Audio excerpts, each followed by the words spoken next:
برادر بجان برابر کوئی بے اعتباری ہے کیا؟ تمہیں خوش کر دیں گے۔ بولے نہیں یہ بات نہیں، یہ ٹیکسی ہی آپ کی ہے، آئندہ جب کبھی جناب عالی شیراز تشریف لائیں تو اس خانہ زاد منصور کو یاد رکھیں، اس ناچیز کے ہوتے کسی اور سے آپ خدمت لیں گے تو میرا دل توڑیں گے۔ ہم نے کہا واہ، یہ کبھی ہو سکتا ہے، یہ کبھی ہو سکتا ہے؟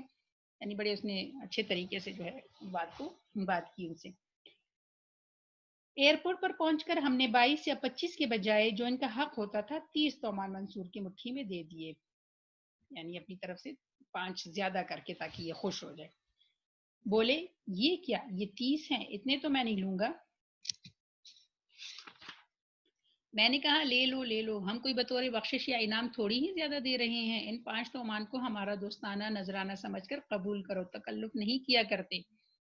لیکن منصور صاحب نہ منہ چڑھا کر بولے جناب 35 سے تو 1 تومان کم نہ لوں گا۔ 35 وہ کیسے؟ ہم نے پوچھا۔ 10 جمع 12 تو 22 بنے، تھوڑا اوپر لگا لو 25 ہو گئے، چلو 3 اور کر لیے، لیکن 35 صحیح، لیکن 30، لیکن 35 کیسے؟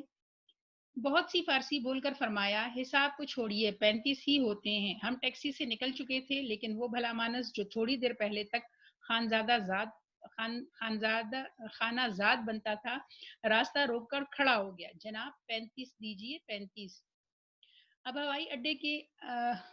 ہوائی اڈے کے حمال اور دوسرے بے فکر تماشائی آن جمع ہوئے، ان سے فریاد یا استغاثہ کیا کرتے؟ منصور ہم سے اچھی اور تیز فارسی بولتا تھا۔ ممکن ہے ہم مقدمہ جیت بھی جاتے، لیکن اصفہان کا جہاز ضرور چھوٹ جاتا، یعنی اتنا ٹائم لگ جاتا اس سے بحث میں کہ جہاز کے اڑ جانے کا خدشہ تھا۔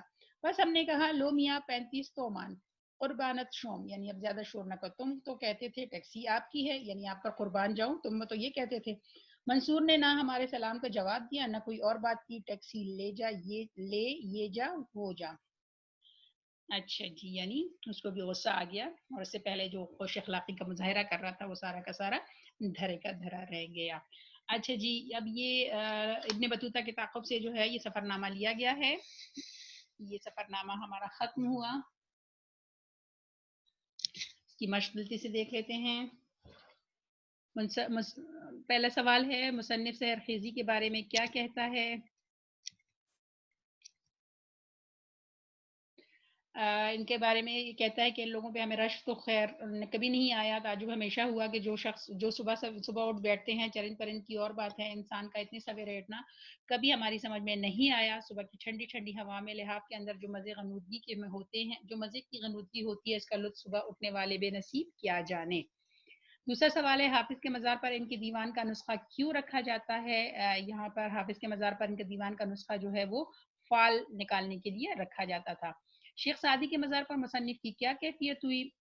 جب مصنف جو ہے وہ شیخ سعدی کے مزار پر پہنچے تو وہاں کے حلقے کے اندر داخل ہوتے ہی طبیعت ایک عجیب سرور سے آشنا ہوئی، یوں لگتا تھا کہ ذرہ ذرہ دامن کشا ہے۔ جب مزار سے عورتیں رخصت ہو گئی، ہم بھی فاتحہ کے لیے بڑے، مصنف کہتے ہیں، لیکن جانے کیا ہوا، مان جی بھرائے اور ہم نے فاتحہ کے لیے ہاتھ اٹھائے تو آنکھوں سے اشکوں کا سیلاب روا تھا، جتنا ضبط کرنے کی کوشش کرتے تھے سیلاب اور امڑتا تھا۔ ڈرائیور منصور کے انگریزی کے بارے میں مصنف نے کیا مثال پیش کی؟ ڈرائیور کا نام منصور تھا اور اس نے دعویٰ کیا تھا کہ مجھے تھوڑی انگریزی بھی آتی ہے۔ یہ دعویٰ اس کے ہم نام منصور کے دعوی عناء الحق سے بھی زیادہ مبالغہ آمیز تھا، کیونکہ اصل میں اسے صرف ایک لفظ آتا تھا یس، اور اسے وہ مسلسل و متواتر استعمال کرنے پر مصر تھا۔ ہم فارسی میں لمبی چوڑی گفتگو کرتے اور وہ یس کہہ کر فارغ ہو جاتا، گفتگو کم و بیش یوں رہی، یعنی پھر وہ انہوں نے بتایا ہے کہ کس طرح کی گفتگو جو ہے وہ اس میں تھی۔ دارا اور سکندر کون تھے؟ اگلا سوال جواب اس کا ہے دارا ایران کا مشہور بادشاہ تھا جس کی سلطنت کی حدیں بہت وسیع تھی، جبکہ سکندر اعظم 323 تا 350 قبل مسیح مقدونیہ یعنی یونان کا حکمران تھا۔ سکندر اعظم نے ارسطو جیسے استاد کی صحبت پائی۔ سکندر اعظم نے ایران پر حملہ کر کے دارا کو شکست دی اور اس کو قتل کر کے اس کی سلطنت کا خاتمہ کر دیا تھا۔ اگلا سوال ڈرائیور منصور اور مصنف کے درمیان کرائے کا کیا معاملہ پیش آیا؟ مصنف نے واپسی پر دل ہی دل میں حساب لگایا کہ جب ڈرائیور کو کل 30 تومان دے دوں گا تو ڈرائیور منصور انہیں شکریہ کے ساتھ قبول کر لے گا، لیکن منصور 35 رہنے پر بضد تھا، اس لیے مصنف کو 35 تومان ہی ادا کرنے پڑے، جس پر منصور شکریہ یا خداحافظ کہے بغیر چلا گیا۔ چنانچہ مصنف کو اس لیے بھی ادا کرنے پڑے کیونکہ وہ جہاز سے لیٹ ہو رہا تھا اور جھگڑے فساد کے موڈ میں نہیں تھا یا اس میں ان کا جہاز جو ہے وہ نکل جاتا۔ اچھا جی، پھر آپ کا سوال نمبر 2 ہے کہ درج جملوں کی وضاحت کریں۔ پہلا ہے نہ زبان سے علاقہ نہ ادب و تہذیب سے نسبت، ایک کمرہ لٹکایا، میم کو ساتھ لیا، جہاں کی تعریف سنے ادھر سدھارے۔ اس کی وضاحت کیا ہے جی؟ ابن انشا شیراز کے ہوائی اڈے پر نظر آنے والے امریکن ٹورسٹ کے بارے میں لکھتے ہیں کہ یہ سیاح نہ زبان سے کوئی تعلق رکھتے ہیں کہ لوگ کون سی زبان بولتے ہیں، اور نہ ان کو کسی ادب اور تہذیب سے نسبت ہوتی ہے۔ وہ ان چیزوں کا کوئی خیال نہیں رکھتے۔ ایک کیمرہ گلے میں لٹکا کر چل پڑتے ہیں، ایک ان کے پاس خاتون ہوتی ہے جس علاقے کی وہ تعریف سنتے ہیں، بس اس کو دیکھنے کے لیے فوراً ادھر کا رخ کر لیتے ہیں، یعنی انہیں کوئی دلی جذبات یا دلی لگاؤ نہیں ہوتا، بس جس کی تعریف سنتے ہیں اس طرف چل پڑتے ہیں۔ اچھا جی، دوسرا ہے ہم نے فاتحہ کے لیے ہاتھ اٹھائے تو آنکھوں سے اشکوں کا سیلاب روا تھا، جتنا ضبط کی کوشش کرتے تھے سیلاب اور امڑتا تھا۔ اس کی وضاحت کیا ہے، کیوں یہ جملہ بولا گیا؟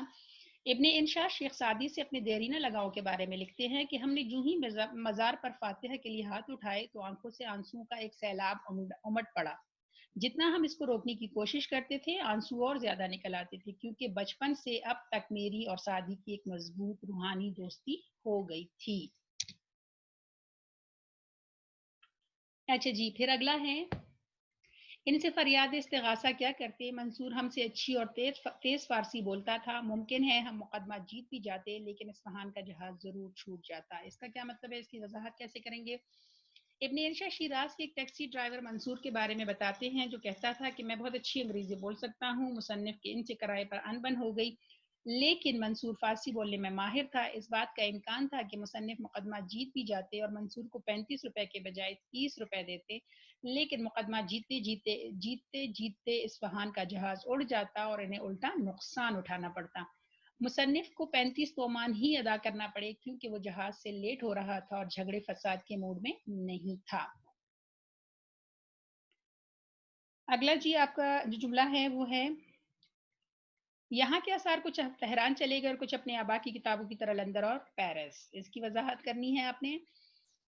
ابن انشا ایران کی تاریخی شہروں تخت جمشید، پازرگاد اور استخر کے آثار قدیمہ کے بارے میں لکھتے ہیں کہ وہاں پر اب ایک چھوٹا سا عجائب گھر ہے جس میں کچھ آثار پڑے ہیں، باقی چیزیں یا تو تہران لے گئے ہیں لوگ، یا ہمارے آباء و اجداد کی کتابوں کی طرح کوئی ان کو اس طرح لندن اور پیرس لے گیا ہے، جس طرح مسلمانوں کی کتابوں کو اسپین فتح کرنے کے بعد انگریز لے گئے تھے اور باقی دیگر قیمتی چیزیں فرانسیسی پیرس لے گیا۔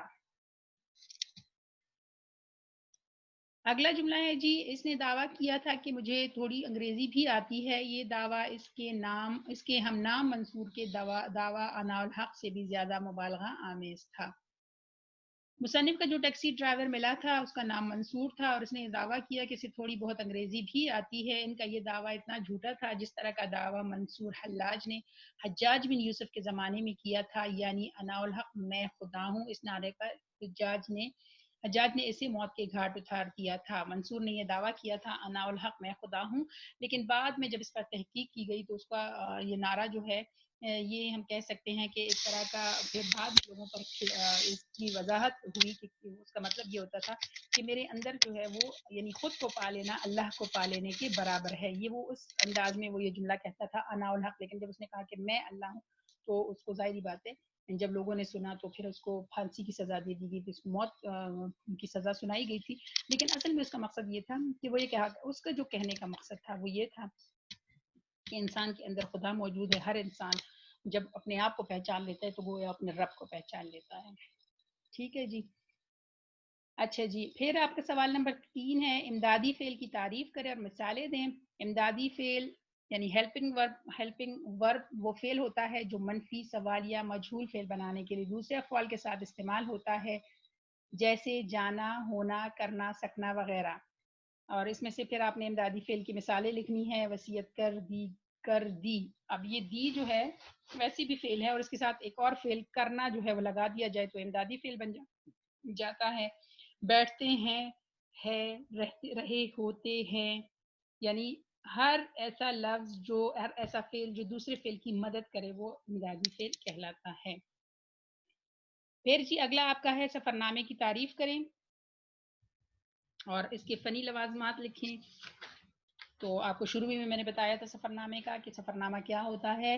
سفرنامہ نگاری دنیا کے ہر ادب کی ایک مستقل صنف رہی ہے. وہ تحریر جو سیاح دوران سفر یا اختتام سفر پر اپنے مشاہدات اور کیفیات اور اکثر اوقات قلبی واردات سے مرتب کرے، اس کو سفرنامہ کہتے ہیں. یعنی جب کوئی مصنف جو ہے وہ سفر پر جاتا ہے اور وہاں کے واقعات کو قلم بند کرتا ہے اور وہاں سفر کا حال جو ہے وہ بیان کرتا ہے، اور اس سفر نامے میں وہ صرف واقعات نہیں بیان کرتا بلکہ اس کی تاریخ ان علاقوں کی بتاتا ہے اور ہمیں یہ سمجھانے کی کوشش کرتا ہے کہ اس نے وہاں کیا کیا دیکھا. تو اس مشاہدات اور کیفیات کو بیان کرنا سفرنامہ کہلاتا ہے. ٹھیک ہے جی. اب فنی لوازمات اس کے کیا ہوتے ہیں؟ سفرنامہ کے فنی لوازمات میں سب سے پہلے سفر ضروری ہے، کیونکہ سفر کے بغیر سفرنامہ وجود میں نہیں آ سکتا. اس کے بعد ایک سفرنامہ نگار ہلکے پھلکے ادبی انداز کو اپنا کر سفرنامہ لکھتا ہے. اس کے لیے زبان و بیان کی چاشنی، خارجی منظر نگاری، تاریخ، جغرافیہ، تہذیب و ثقافت اور علم و دانش کے علاوہ معنی افہمی کی بھی ضرورت ہوتی ہے. یعنی جب بھی ایک سفرنامہ نگار سفرنامہ لکھتا ہے تو اس کو ان چیزوں پر بھی عبور حاصل ہونا چاہیے. ٹھیک ہے جی. جدید سفرنامہ نگاروں میں محمود نظامی، بیگم اختر ریاض الدین، عطاء الحق قاسمی، ابن انشا اور مستنصر حسین تارڑ وغیرہ کے نام بہت اہم ہیں. ٹھیک ہے. اب جو موجودہ سفرنامہ نگار ہیں ان کے نام بھی آپ کو بتا دیے گئے ہیں. اس کے لیے سفرنامہ کیا ہوتا ہے، سفرنامہ کو لکھنے کے لیے کون کون سے فنی لوازمات جو ہے وہ ہونے چاہیے. تو یہ آپ کا سوال جواب جو ہے وہ مکمل ہو جاتا ہے. ٹھیک ہے جی. آج ہم نے اس کو ختم کیا سفرنامے کو. پھر ہم نے مشق بھی کر لی. کوئی ایسی چیز الحمدللہ سارا کچھ مکمل ہو گیا ہے. آپ نے سوالات کو اچھے سے اچھا لکھنے کی کوشش کیا کریں، سوالات کے جوابات کو. اور ہر آپ کو جیسے میں نے شروع میں بتایا تھا کہ ہر چیپٹر میں سے ضرور 1 یا 2 پیراگراف کی تشریح عبارت جو ہے وہ کیا کریں. ہر چیپٹر میں سے کوشش کریں تشریح عبارت، کیونکہ آپ کو پتہ ہے تشریح عبارت جو ہے یہ آپ کے پیپر کا ایک لازمی جز ہوتا ہے، اور یہ تبھی آپ کر سکتے ہیں جب آپ کو چیپٹر سمجھ میں آ گیا ہو، جب آپ کو اس کے مشکل الفاظ معنی سمجھ آ گئے ہوں اور آپ ان کو اپنے الفاظ میں لکھیں. اور جب تک آپ کی پریکٹس نہیں ہوگی تو آپ اس کو نہیں کر سکیں گے. اس لیے باقاعدہ پریکٹس اپنی جاری رکھیں. الحمدللہ آج کا ہمارا لیکچر مکمل ہوا. اللہ حافظ. اپنا بہت سارا خیال رکھیں، ہمیں بھی دعاؤں میں یاد رکھیں. اللہ حافظ.